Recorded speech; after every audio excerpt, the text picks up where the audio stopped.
was growing up in New York City, in the Bronx, my family, my mother, always had on the Spanish language radio. And we got up in the morning and it was on, and we went to bed at night and it was on. Every day, my whole life, growing up, all the time. And if I went to anybody else's house, it was always on as well. And so it was just one of those permanent parts of your life that you never reflected on because it was just always on. And recently a colleague asked me to look at contributions of Puerto Ricans to the media, and I immediately went to see about radio because this was there for a long, long time. Radio started in the 30s in Mass here, and people were listening to it then. And you know, I couldn't find anything.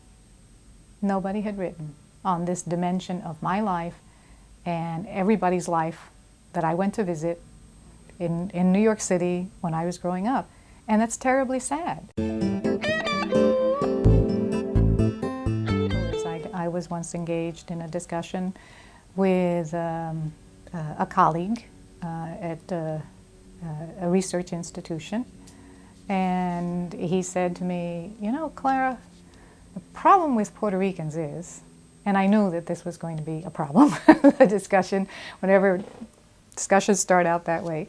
And he proceeded to tell me that the problem with Puerto Ricans was that they didn't have entrepreneurial abilities. And I said, well, why do you say that?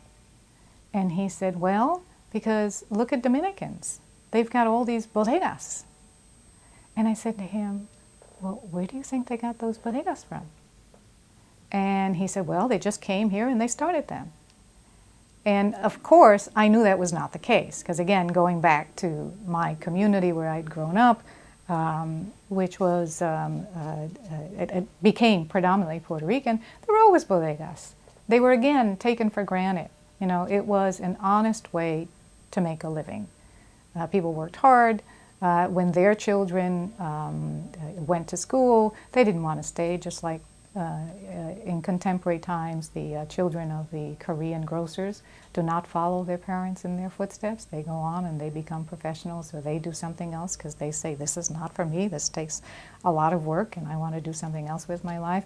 But there was nothing that I could turn to and say to my colleague, well, look here. Here you have this book that shows you. Look at all these bodegas. They were there. That didn't exist. And so as far as he was concerned, I was wrong. And actually that became kind of a thesis in the social sciences, which, you know, has been. And finally the Museo del Barrio, I remember going to the Museo del Barrio and they had reconstructed a bodega as it existed back in the 50s and the 60s and earlier when Puerto Ricans came en masse to this country. And there it was, and I said, you see, it really did exist. But that was an exhibition. And so that exhibition was gone. And if you didn't go to that exhibition, as I'm sure my colleague did not go to that exhibition, then you kind of went on your merry way thinking that. So for me, a major concern is that there has been a history, that it is a history that I feel a lot of pride about. But it's a history that that isn't really being taught. There are many people who are writing about the history, but we need so much more work in this area.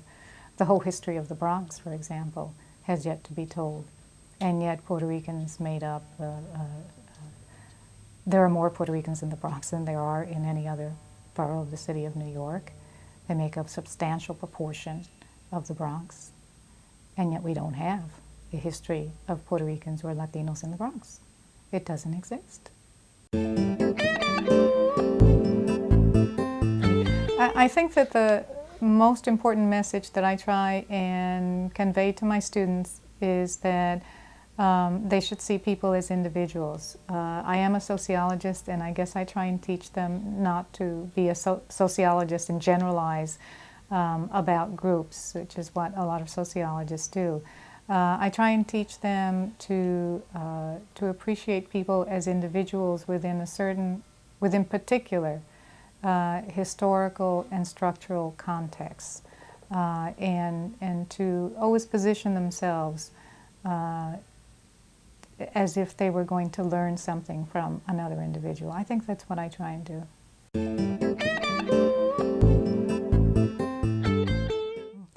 the idea for the book came from an earlier book that I had done, which was called Latin Looks, Images of Latinas and Latinos in the U.S. Media. And researching that book, I became very interested not just in the recent history of Latinos in the media, but in the real past history. And so I had an opportunity to spend some time at the Smithsonian Institution and the Library of Congress and to visit other archives around the country. And the more I looked into this history, the more fascinated I became. And the idea of the book is that as you look at prominent Latinos in Hollywood over time, beginning with the earliest period, the silence, you find that the prominent Latino film stars in Hollywood really change, and that those changes often reflect the time periods that they were performing and when they reached their highest point in their careers.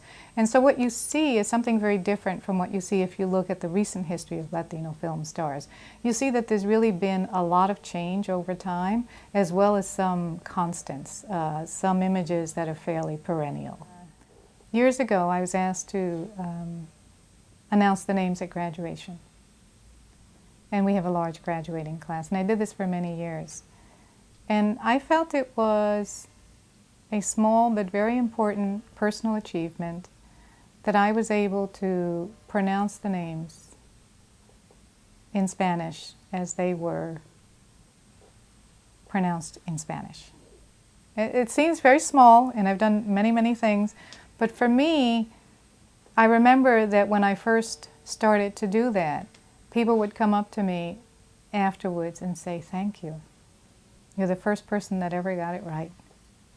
And I felt a real personal triumph in doing that they had finally heard their names pronounced in the way that they knew they were pronounced. So that's a very small personal triumph that I guess I've always thought about. It's made me feel good over the years. I stopped doing that for after a while, because I said, "Oh, somebody else deserves this honor."